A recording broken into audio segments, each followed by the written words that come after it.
It's time for the Maximum PC No BS podcast, episode 222 for the week of April 23rd, 2014. On today's show, we'll be discussing Pax East and our interview with Oculus VR founder Palmer Luckey, AMD's new Never Settle bundle, and rumors of Nvidia Shield 2. Strap in, here we go.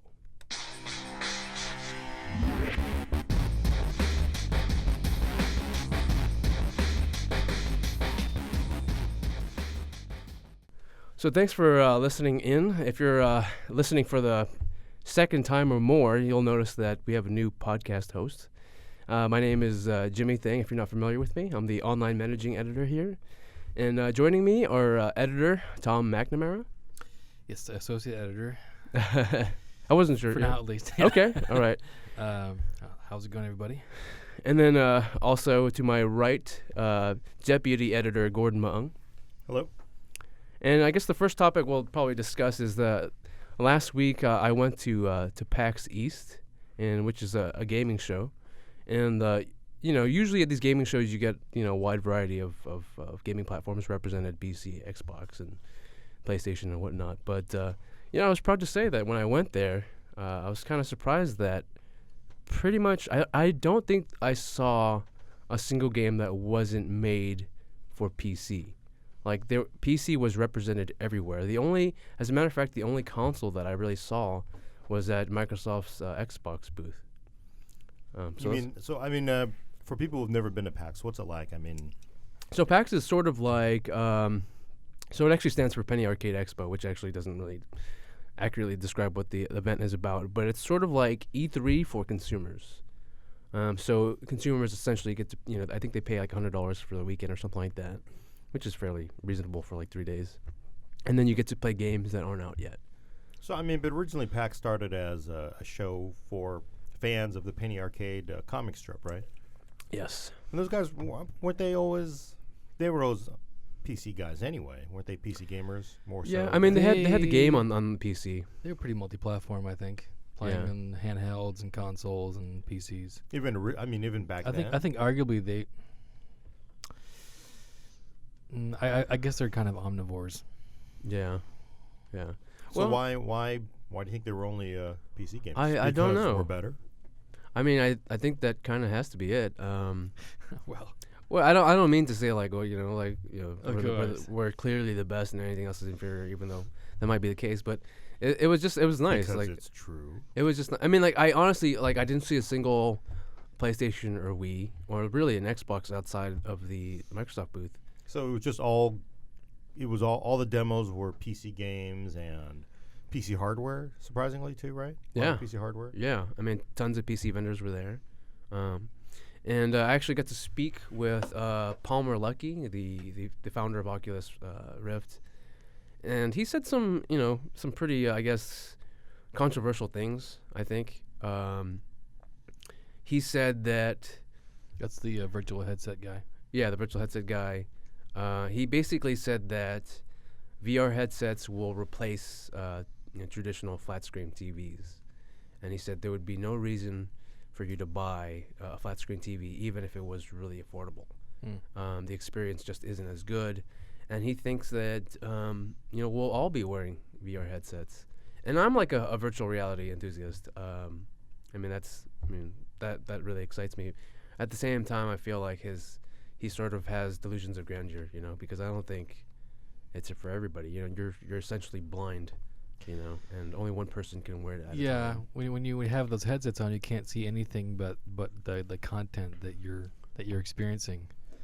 Right. So what do you guys think about that? Do you think that there's any merit to what he's saying? Yeah, I think that eventually the cable company and satellite companies will actually force us. There will actually be legislation passed, so you won't be able to actually buy flat panels, because as we understand it, if you have a television screen, you can have 10 people watching a football game. Right, and I did bring Hear that me up. out, right? So if it's a VR, they could rent you each headset. Person licensing for all your video streams.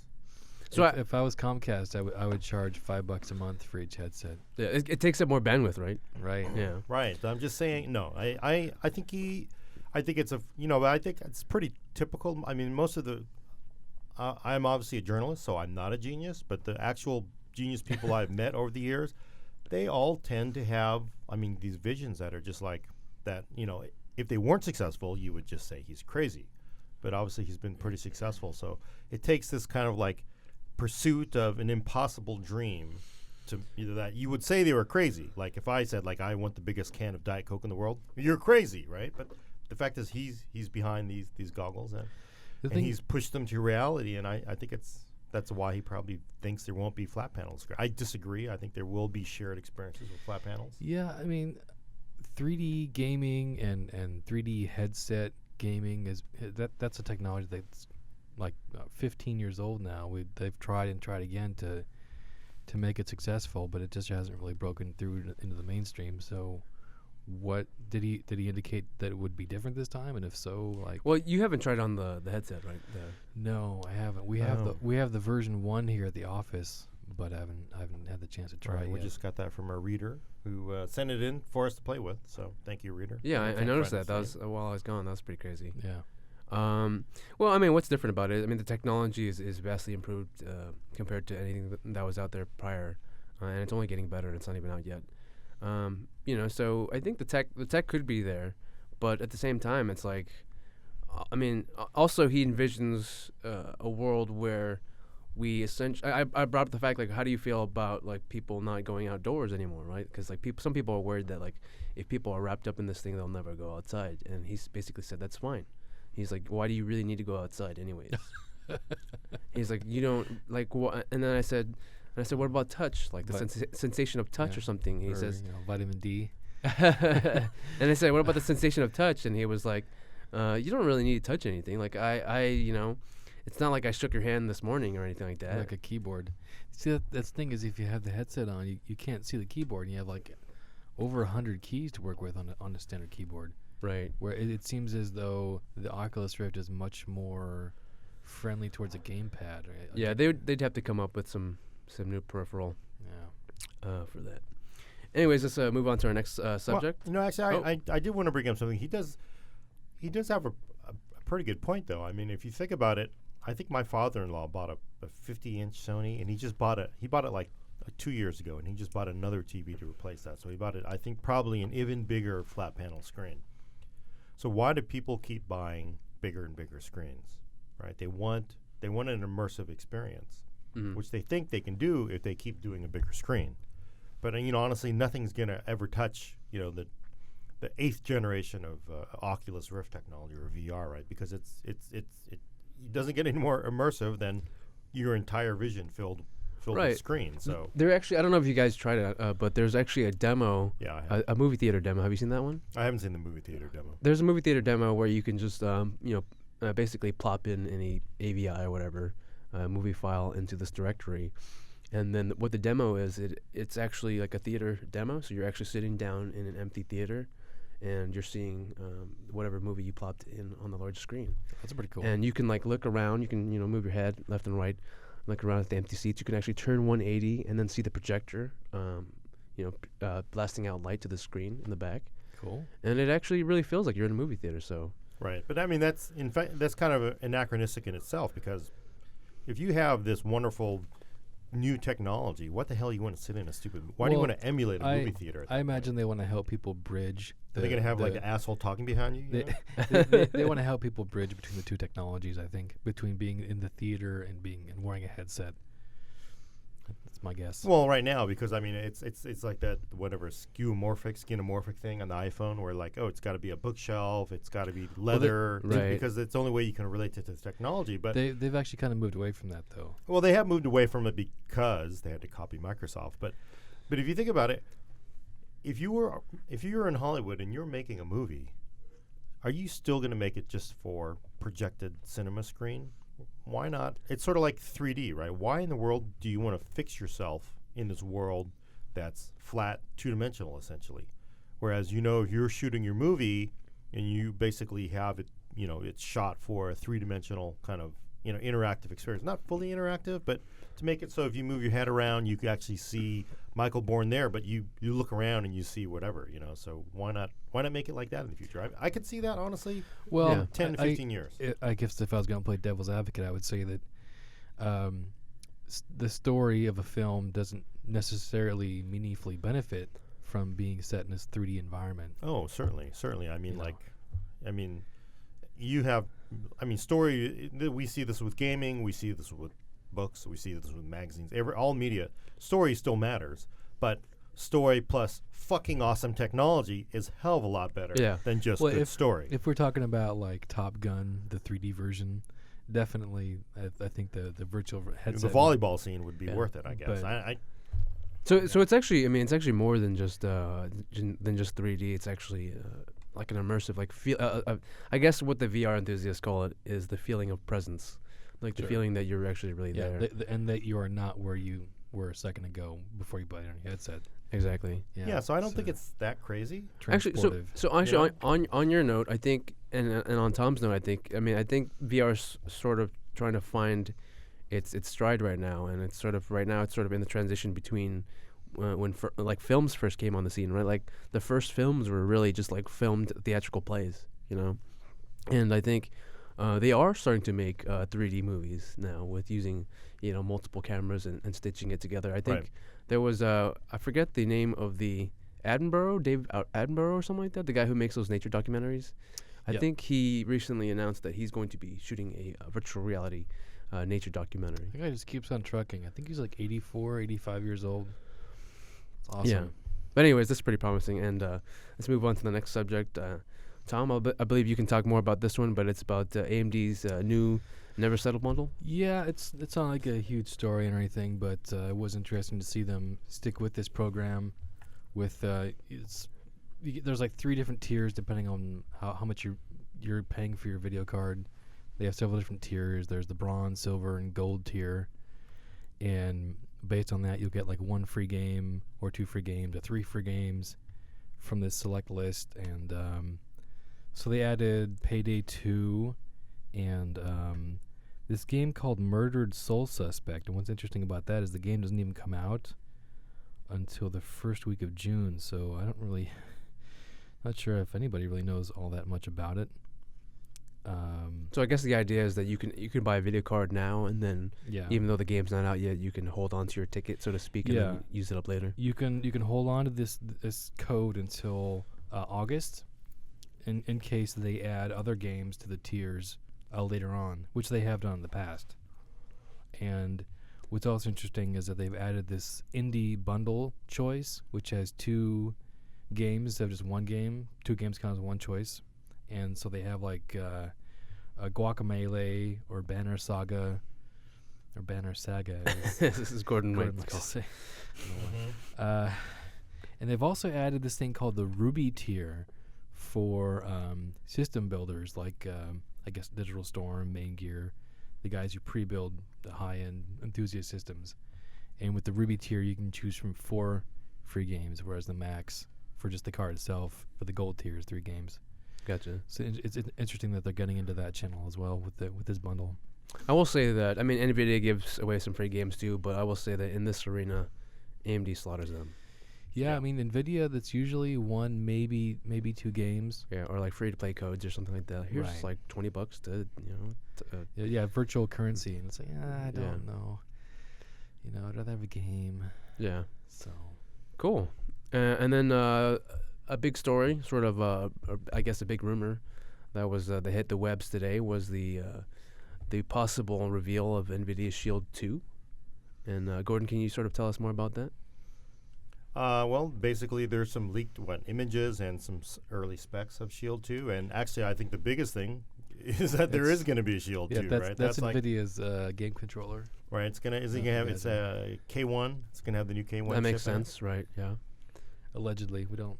Well, yeah, it makes sense. Nvidia's got these parts. They are these hot, graphics parts. Why not put them in Shield? So, I think the fact is, if it is true and everything is true, it's just amazing. And I think it's a good sign that there will be a Shield 2. Yeah, I am a fan of the Shield 1. I did not get the impression that it was selling at hotcakes. No, selling it's like not. Hotcakes because think the original launch price was like $300 or something. $350 originally was the plan price.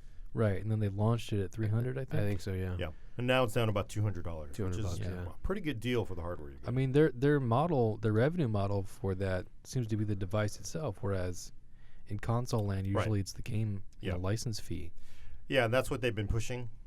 I mean, since the beginning, because they said we're not going to be Nintendo, we're not going to be Sony, we're not going to be Microsoft. It's just here's the hardware, play the games on it, buy the hardware, which is why it's a little tough for them to keep to have come out at $200. I think if they'd come out at $200, people would have been far more excited. Yeah, but they probably wouldn't losing money. Yeah. Yeah. But does that mean that they're losing money now then?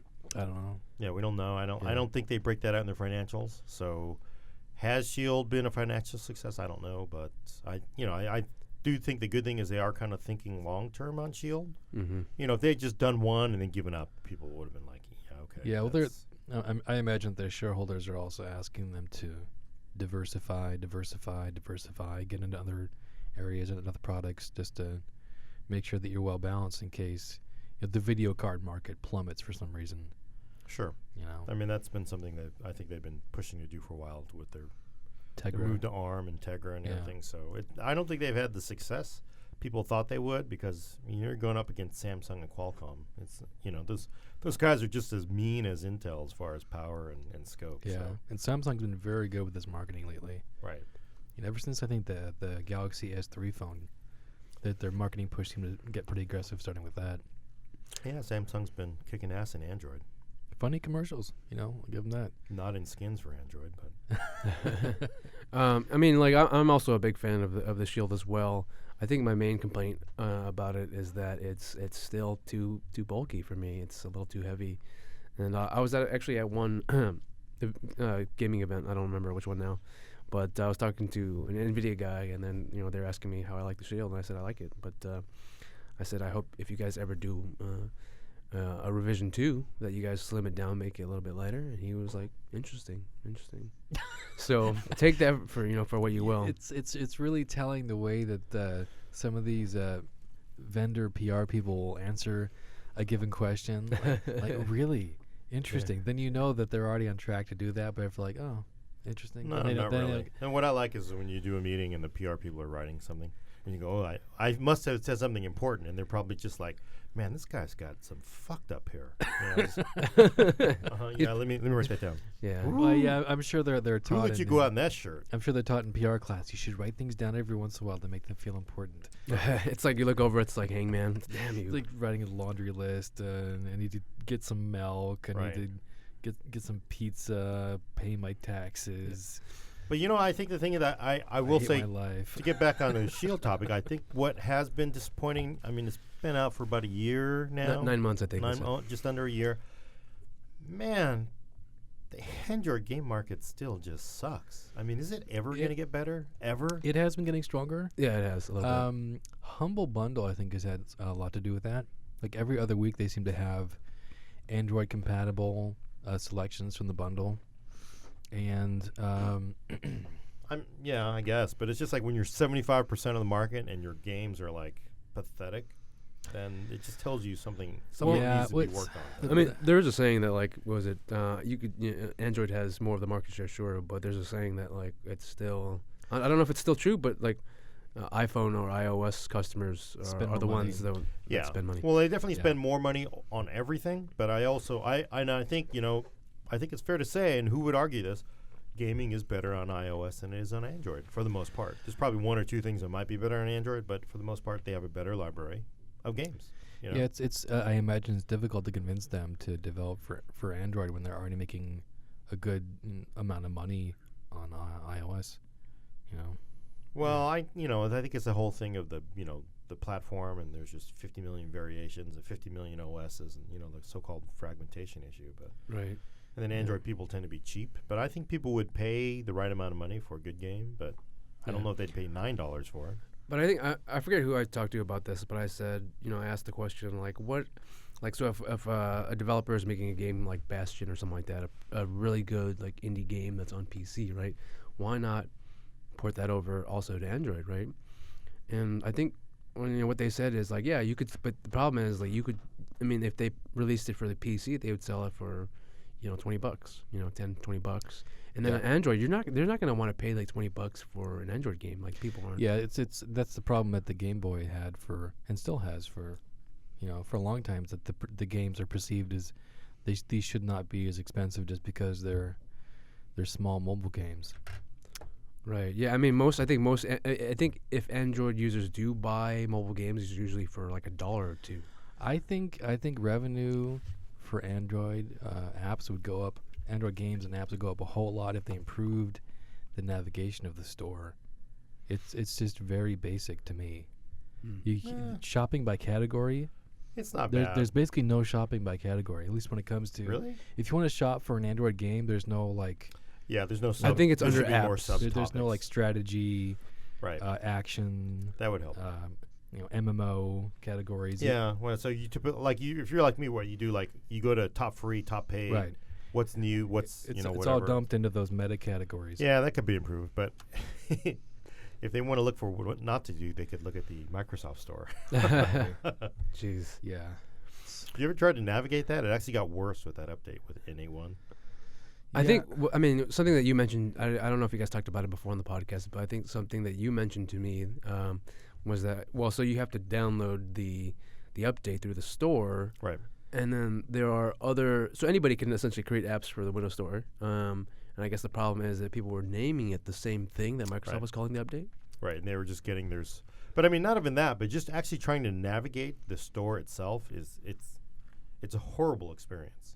Yeah. Horrible. I mean, it feels like, I don't know, like a thrift store. There's just no organization and just crap is thrown everywhere. Well, the problem I think there's just a large amount of stuff that isn't all that great because the audience is apparently quite small. I think Mozilla said that they pulled their beta of the Metro version of Mozilla because they were getting like equal to or fewer than 1,000 active users a month for the entire program. That's really sad. And while the standard desktop client is used by literally tens of millions of people every month, Although maybe hundreds of millions. I don't even know. You could argue, and I do think that people actually using Metro, you could probably like fill this room with. It's not that bad, but it's half the room. How many people are actually going into the store to look for a new browser? Yeah. I mean, it's just you're just going to use IE if you're in Metro anyway. Yeah, it works. It works a lot better than. I won't touch that. The IE. Yeah. I actually found out recently. I found this out on Reddit, but it was like there was some sort of there was a company that I think through like LinkedIn or something like that. If they found out that somebody was applying for their company, and then they were using IE, they would not even look at their resumes. Wow. What? It was their logic was that people who use Firefox and Chrome are basically have a higher skill set. Wow, that's ridiculous. Yeah. Well, sometimes you're on these lockdown corporate computers where you can't install anything other than Internet Explorer. That's not a company you want to work for, son. Well, what if you're just using? Who cares? What if you just kind of, you're anti-Chrome and anti-Firefox? IE's got issues, but it's not as bad as people say it is. It used to be really bad. I don't know. I haven't used it in a long time. They all do that, right? I mean, over the years, we're at 11 now, man. There were some times. Do you remember the time?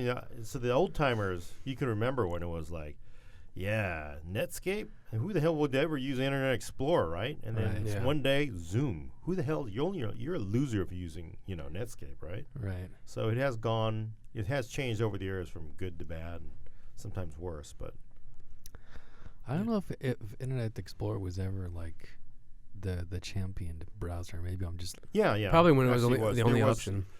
IE did have a leading market share at one point. Yeah. It's called Windows 95. Back in the Clone Wars. But they don't care anymore. I mean, it's not the same thing as being like the most well liked. What? Well, it was part of. I mean, there was just. The history of that is. I mean, there was forced bundling of it, and that's how its market share got so high. It's because they put it into every copy of Windows. Right. So. But we don't want to rehash all that old ground. But no. All right, changing gears. Let's move to some reader questions. Logan Zero on Twitter asks, "What is the future for 4K gaming? Specifically, what is the solution for scaling text/UI?"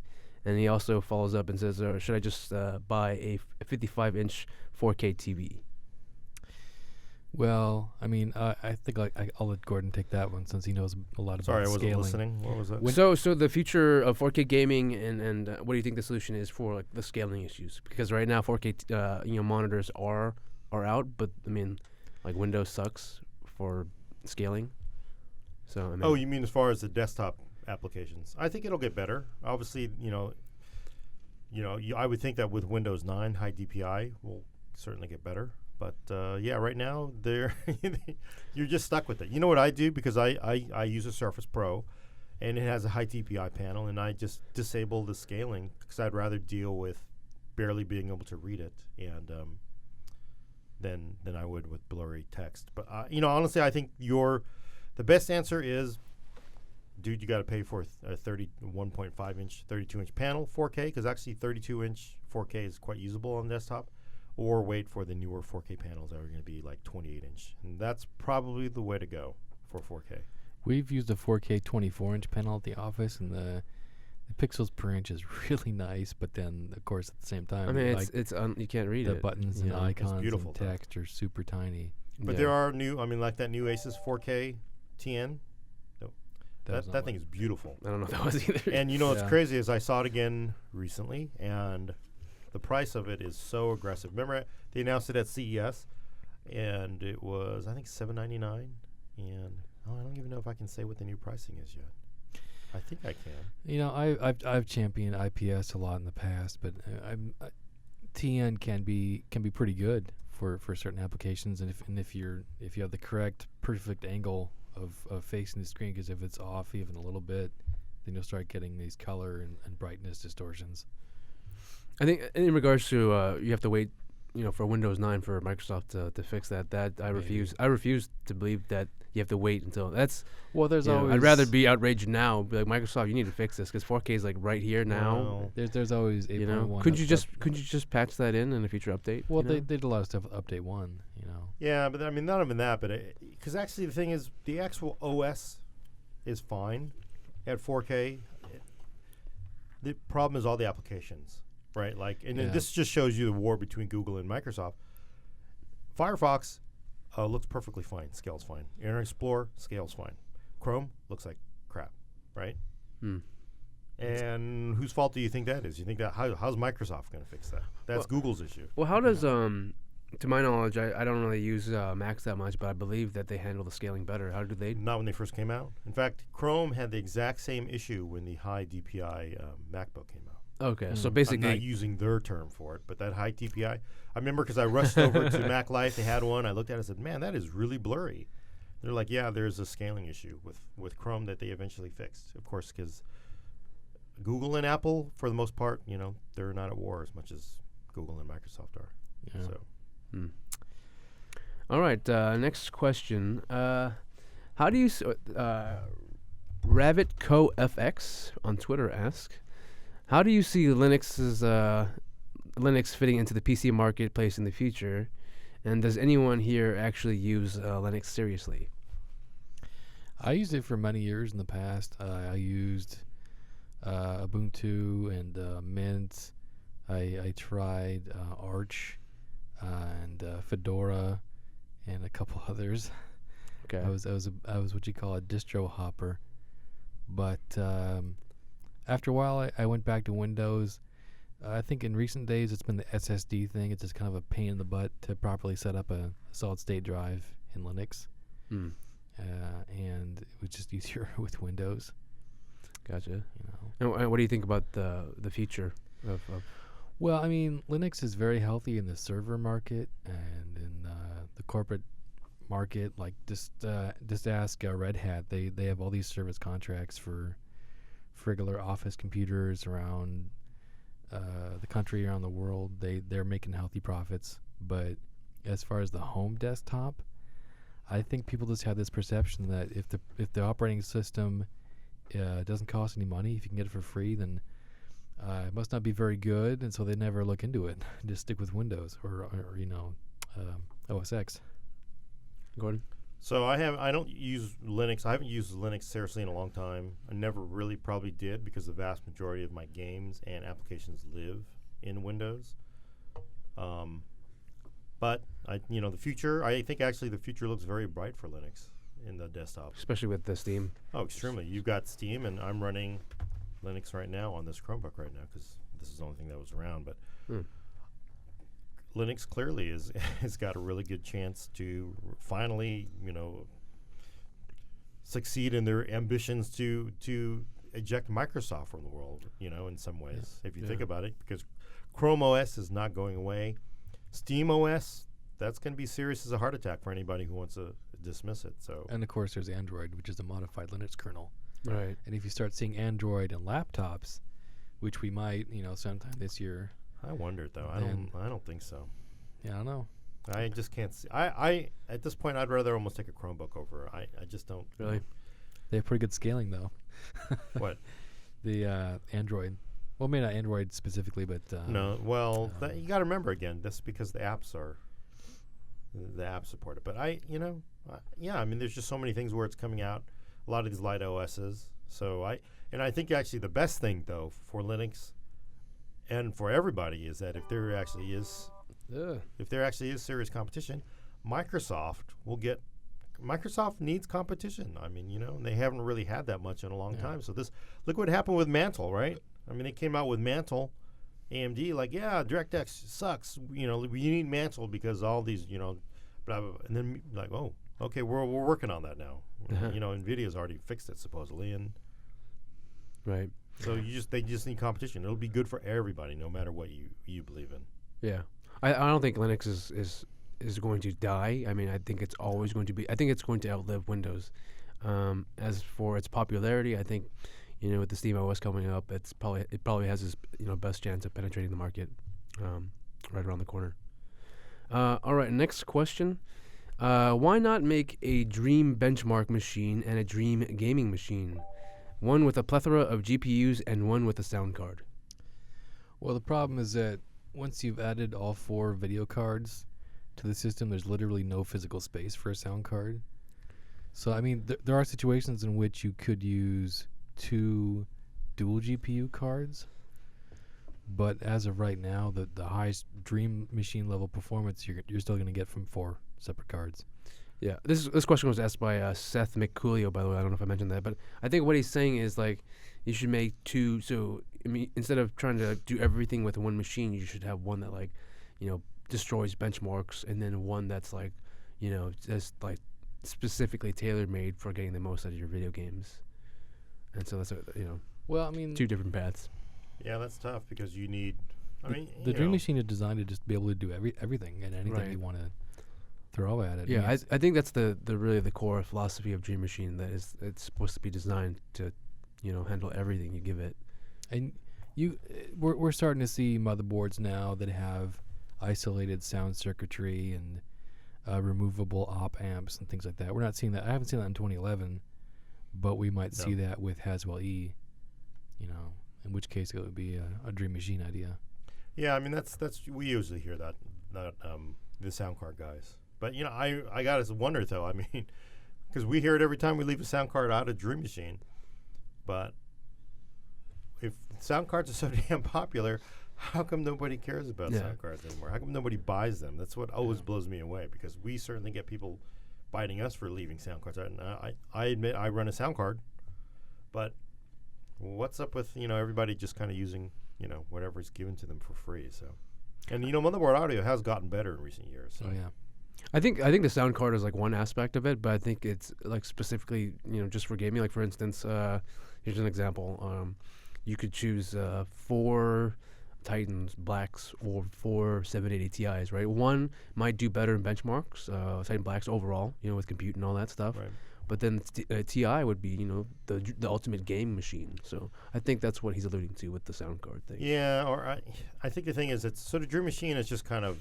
It's always been a kind of crazy over-the-top box, right? Because very few people are buying 4-way systems. Right.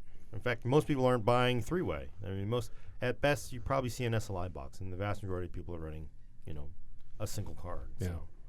And they're also, of course, not buying $1,000 CPUs and water cooling and everything. But you do have to, do something kind of crazy. I mean, would it be much of a dream, I guess, if it were I guess we could have Dream Machine in the issue, and then like normal PC.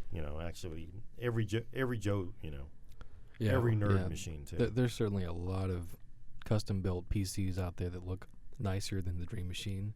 Right. But I think the point of our system is to just throw all the hardware that we could possibly literally fit inside the case. That's why we had like 14 fans, I think, in the last one. Well, that is a fair point, though. I mean, 24 terabytes of storage space. But we do a lot of builds, and even in our build section, we all do it, right? How many of those builds have sound cards? None. I've never done a build it with a sound card. Right. Why is that? Because you're not gonna sacrifice the SSD or one bin higher CPU or the next grade video card for the sound card, right? Yeah. So the sound card is the first one thrown off the life raft these days. Yeah. Sad. All right, next question. This is from Shonuff71 on Twitter. Is there a substantial difference in 1600 and 2300 RAM for gaming? If you're running a Haswell part, I think it's actually better to have higher clock RAM because I have Ivy Bridge and Sandy Bridge. We've always done these tests. Triple channel, quad channel. 1333 versus 1866, and for the most part, outside of like strange, like 7-zip in, 7-zip, or a media encode, it's pretty hard to actually see the difference. But with Haswell, and I have seen this in the last time I did it, I saw a surprisingly bump in performance across the board on Haswell with high clock memory. So 2133 was much faster than 1600. But for gaming? In gaming as well, but here's a caveat. If you have a fast enough video card. So if you're running a mid-tier, low-tier video card, it's probably not worth having that high clock memory. So what would be a mid-tier card?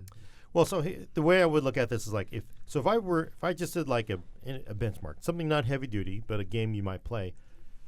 If I ran that at high res, right? So I'm running it at 19 by 10 or 21, 20, whatever. God, what the hell is wrong with my brain today? But so or a 2560, 2560 by 1600. You're not going to see a huge difference between 2133 or 1333 even, because your video card is just holding you back. But if you had probably an SLI box or a tri-SLI box, or you're playing a really kind of older game and you're playing at 1080p or even lower, you will actually see a surprising, you will see a difference in frame rate. Maybe like a frame or two. No, I mean, actually you could be looking at 10%, 12%, which is not bad, That's surprisingly, surprising. just for doing a memory. There's, Haswell is just, and I will say I've done this in Ivy Bridge and Sandy Bridge, and it was never worth it to pay for these extremely high clock modules. I think if the difference is like $10, $20, it might be worth it. But if you're talking about 50 or more, then that can be the difference between like a 128 SSD and a 256 SSD. Yeah. And I'd go with the larger SSD. Right, or a faster video card. It's better to get the next grade up than it is for the memory. But if it's pretty affordable, I mean, you definitely nobody should be running 1333 at this point. 1600 is pretty affordable, but once you get to 1866, 2133, it's kind of at that nice kind of price sweet spot that makes it worth it. Gotcha. All right, next question. Matt Carney from Facebook asks, is Intel really planning on limiting their Haswell refresh chips to 9 series boards? I just got a 787 board, a Z87 board, sorry, and I feel like they're pulling a socket 1156 again with only one run of CPUs for a chipset. I'm trying to think of how I can actually answer this. Well, I don't know what Gordon knows, so I can. Well, because there's things I know now that I can. I don't know which question. So he's saying Haswell refresh parts, will they only work in, so your question, if you're asking, will you be able to run Haswell refresh parts in your Z87 board? Yes. And the other thing to keep in mind is that Haswell and Z87 are going to be pretty good platforms for a long time, judging by what we've seen from, Sandy Bridge. I mean, those Sandy Bridge systems are still perfectly fine. Yeah, they're good parts. I will say, I'm just trying to think, because it's very, we're just in this weird kind of minefield of what we can say, what we can't say. And if I remember right, they publicly said this at their enthusiast launch event in San Francisco a few weeks ago, right during GDC. They said Broadwell, which is not Haswell refresh, which is why I answered that, will not work in Z87 boards. That's what they said in San Francisco. So, yeah.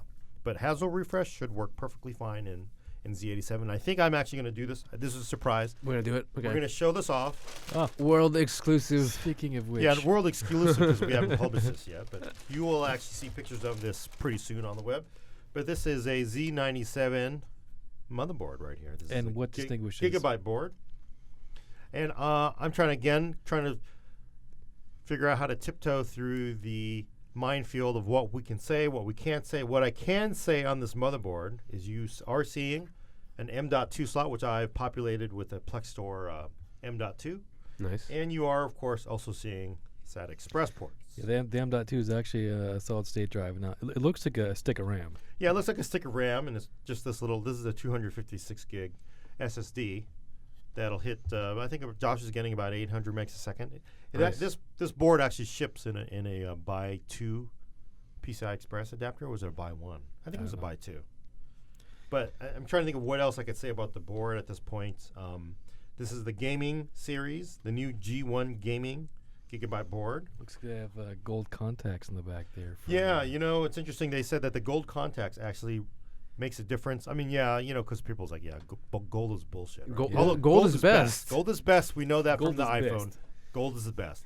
But what Gigabyte has said about using the gold is, there actually are these high humidity areas where the gold does resist the corrosion that you're getting on that thing. So if you're living in their technical marketing manager said he lived near hot springs. So there's a lot of sulfur in the air, and he says actually he has seen corrosion with things that are not cold-plated. Interesting. So, and there's also, this is the big thing they've been doing with audio. All the audio circuits right here. Let's see, there's a camera right here, right? See, isolated audio circuitry. So there is isolated audio circuitry. Of course, everybody's been doing this, and I don't know if this board has the swappable op amp. This one may not. May have an amplifier. I know that I have a Z77 UD5H at home, and I know that one has a up to 600 ohm headphone amp on it. Yeah, this probably supports big cans too. And this has a killer NIC part. I can't think of what else I can say without getting in trouble. But anyway, that's what it looks like. Hopefully we get the podcast up. By the time the podcast is up, doesn't matter anyway. But for the readers who are listening and without actually looking at the video, I am holding a black square rectangle with parts on it. There's some dashes of red. Some dashes of red on the heatsink. There is an 1155 socket, which will, of course, work with Haswell. 1150, you mean? 1150 socket, which, of course, will work with Haswell. And as Intel said in San Francisco, which I remember them saying, so nobody can say I was told that anywhere else, Broadwell will work in this motherboard. So that's cool. Cool. All right, let's move on to our picks of the week. Do you guys have a pick? Yeah. Tom, would you like to start? I think I was going to go with Diablo 3's expansion pack called the Reaper of Souls. The original game, make a long story short, the loot system, the equipment gathering system was generally perceived as not that great. And they've greatly improved the quality of the loot and the interesting things that you can do with it. And they've improved a lot of character abilities, and they've added a Crusader class who's similar to the Paladin from Diablo 2. I've been hearing good things about the game. I know that Diablo 3 originally got a lot of flack, mostly because of the store, I think. Yeah, they closed the auction house. That's no longer a thing. So all your loot comes from whatever you pick up, and also if you're in a party of other players, they can trade things to you. And if your party breaks up, you can still reconnect with those people for up to, I think, an hour and a half to 2 hours, and they can give you something that they picked up while you guys were partied up together. So, but unfortunately, there's no there's no proper trading system. Almost everything in the game is now bound to your account, except for a few inexpensive commodities. But overall, I think it's been an improvement to the game mechanics. Cool.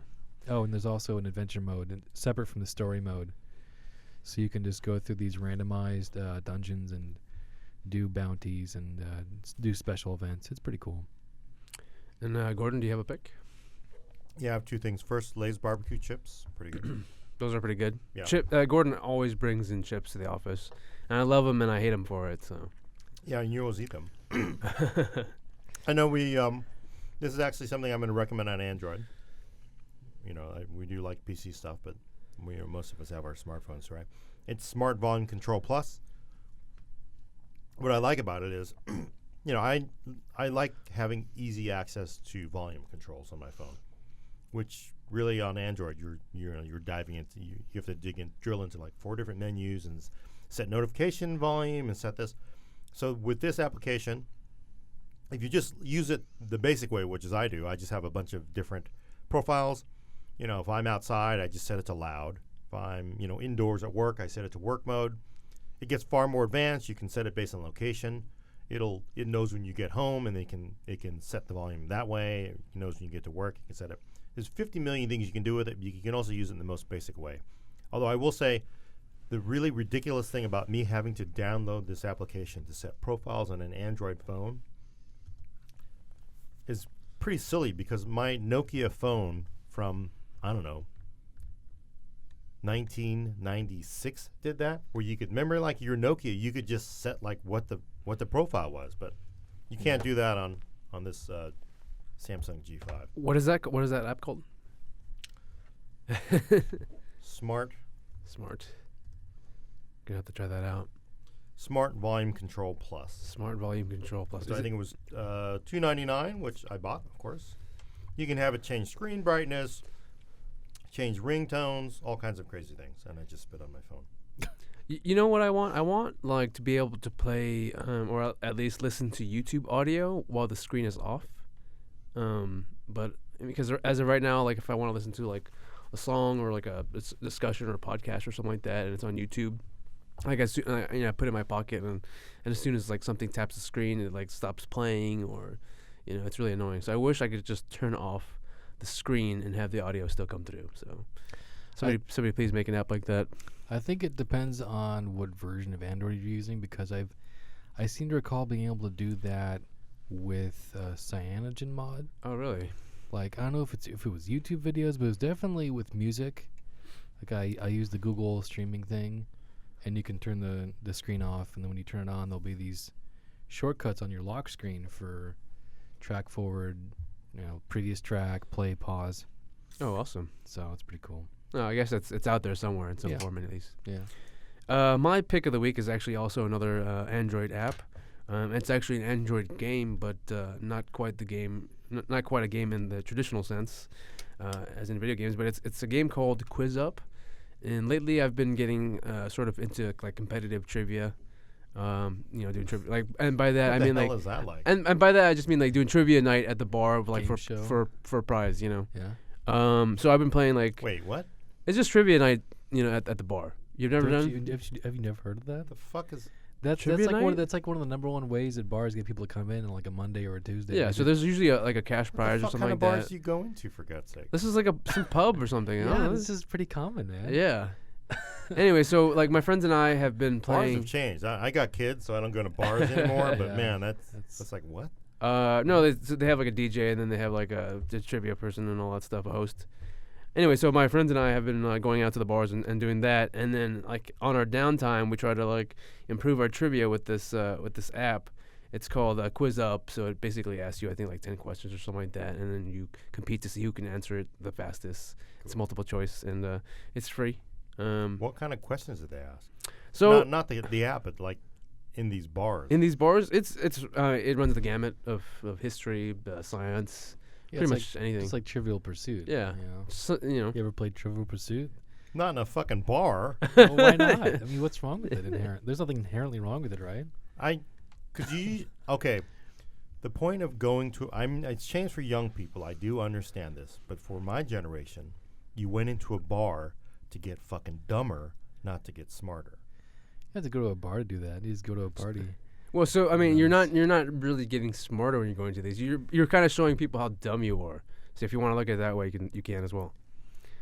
Anyways, do you have a rant? It's time for Gordon's rant. Class, listen up. Gordon's going to present his rant of the week. Who's the dumbass who came up with this idea? I mean, what kind of a fucking loser? You're wasting your fucking time. Total fucking loser. I hate all this shit. Okay.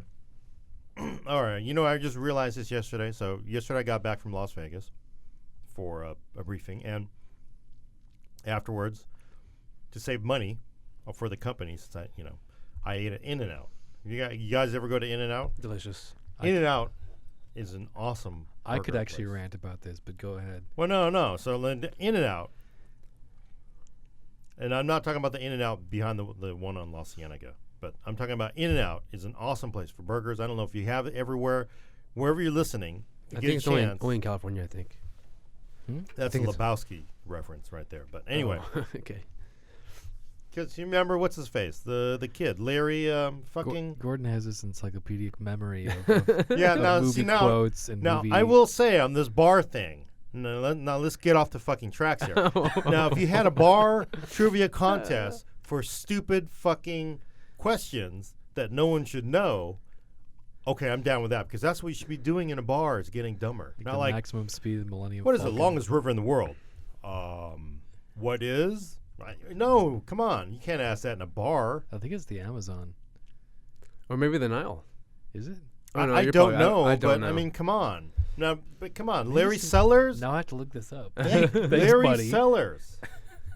Larry Sellers, Uh, right? okay. Lives on the near the In-N-Out behind La Cienega. Okay. His dad wrote the bulk of. Larry Sellers. Forget it. Okay. All right, so I go to In-N-Out. I go to the drive-thru, which is a fucking mistake, because you're drive-thru at 10 o'clock at night, and it's just crawling. It's like I should have I just walked. I should have gone inside, but I was stuck at that point, right? Because you're just jammed. So it took like 20 minutes to get my burger and fries. And then they do the standard In-N-Out thing, and this is just not the drive-thru thing where they always fuck you in the drive-thru.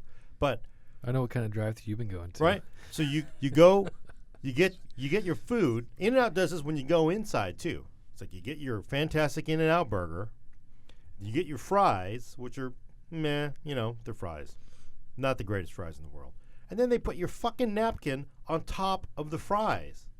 Why do they do that? Oh, yeah. I mean, I guess inside is okay because they have more napkins that are free, But when you're in your car, they've just greased up your damn napkin. How the hell are you going to wipe your hand? Maybe they do that to keep the fries from falling out of the. No, it doesn't make any sense. It's like greasy fries. The 3 napkins you get on the fries, they're now greasy. There's nothing you can do. Is it? Why don't they put the fucking napkin on the side? The problem I have with In-N-Out, it's the last time I went there, the meat patty was literally as thin as the slice of onion on top of it. That's how it's always been at In-N-Out. No, we're talking. You gotta get the double patty. Yeah, you get the double. Apparently, because it was already. Whoa, like, it was already like $7.50 for the burger, fries, and a Coke, and I'm getting this patty is like appetizer sized. Wait, so you're saying you don't like In-N-Out burgers? That's straight up blasphemy. I'm saying I can get behind what he's saying. Right. I'm 'cause it's saying- like, don't put the napkin on the greasy fries. I'm but saying the that damn the hamburger patty is as thin as a slice of onion. So you don't. And it's like about the size of In-N-Out burgers. It's about the size of a sand It's dollar. about the experience. It's a good burger. It's a different kind of burger because you get those other burgers that are just sort of like, it's like a nuclear missile to the gut. These things are. It's a high. It's high quality food. I'll give them that. It's a clean place. The service is very good. Everybody's It's a different kind of burger. It's not like a Big Kahuna burger. I don't know. Was that Pulp Fiction? I find myself Very preferring good. Nations or Five Guys or Red Onion. Five Guys are good too, but I'm not going to a mall. I've only seen them in the mall. Do they have them anywhere else? I've seen them outside of the mall. Really? Five Guys? Yeah, they have them outside the mall. Yeah. You know what I don't get though? It's like, what's up with the peanuts everywhere? They're free. What's the problem? Well, because a lot of people have peanut allergies, and these places are basically like death traps. Do you have a Yeah. peanut allergy? No, but I've just noticed like, what the fuck is up with the peanuts? Yeah, I guess those people are I not never welcome. really thought about It's like that. spraying poison I'm into very the air. considerate. Like they're walking past the outside, they probably collapse and go into convulsions. They probably have those. Five Guys burgers are good though. Yeah, they It's are a more good burger. expensive than In-N-Out. I like their meat patties more, but I think the bread's not so great. The bread's Yeah. like it's like you buy it at the grocery store bread or something. Yeah, maybe, I don't know. Have you guys tried Shake Shack? I had that last week in New York. That is amazing. Shaking Shack. Shake Shack. Is that only an East Coast thing? Maybe I think it's only predominantly in New York. Oh. I went to New York City last week, and Yeah. and it's it's a high quality fast food burger. Did you get some Yeah. traditional thin crust pizza in New York? I did, and that was really good. Yeah, but my beef with that is that it's New York, so this freaking fast food meal ended up costing like $20. Wow. Well, it's You New know? York for God's sake. It's were you in Manhattan, New York, or Yeah, Yeah, that's New York probably City. why. yeah. Yeah. Then Really you got to tip the guy for everything, right? I never tip. Well, I'm like it's- Zuckerberg. God, I'm an asshole. Wait. So what? we're gonna get so much hate mail now, or you're gonna get so much hate mail. I do tip, I was thinking. but I am an asshole. I was going to tell another burger story, but it's just stupid. That's just No, let's do it. no. This is crazy. No, this is weird. This is years and years ago, like 2 decades ago. We're in L.A. We're going down Sunset Boulevard, or maybe it's Melrose, right? Going down Melrose. We just go out to eat. It's like, hey, let's eat this place. It's called the Burger That Ate L.A. Right? Mm. The entire building is shaped like a burger. I mean, it's fucking round. Mm-hmm. The top is painted like a bun. You go inside, and the ceiling is painted like a tomato, and the floor is painted like lettuce or a patty. How, So you're the how have I meat? never heard of this before? Well, so like, it's like, and I will say, and of course maybe it's just because we're hungry or whatever, but there was like the best fucking hamburger I ever had in my life. What do you have Huh. to say? Better than an In-N-Out burger, better than Five Guys, way better than a Big Kahuna burger, right? Yeah. Best fucking hamburger. So I go back there like, 4 years later. I say, hey, let's go to the Burger That Ate L.A. Yeah.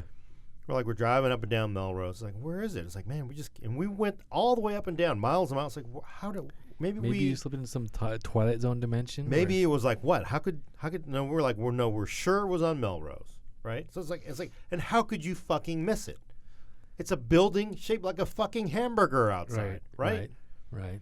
I was like, this is impossible. And I said, did we just imagine it? Or was it on a different street? Or you meet somebody on the street like, where's this place? And you're like, it shut down 50 years ago. But even if it shut down, I figured, well, maybe they got closed down. A lot of these restaurants don't make it a long time. Yeah. But even they shut down the Burger That ate L.A., where's the fucking building go? Well, I assume you looked it up like on the internet or something, right? Well, but no. So I'm like, what could they possibly have done? And this is I 20 think- years ago. I There's think- no fucking internet, right?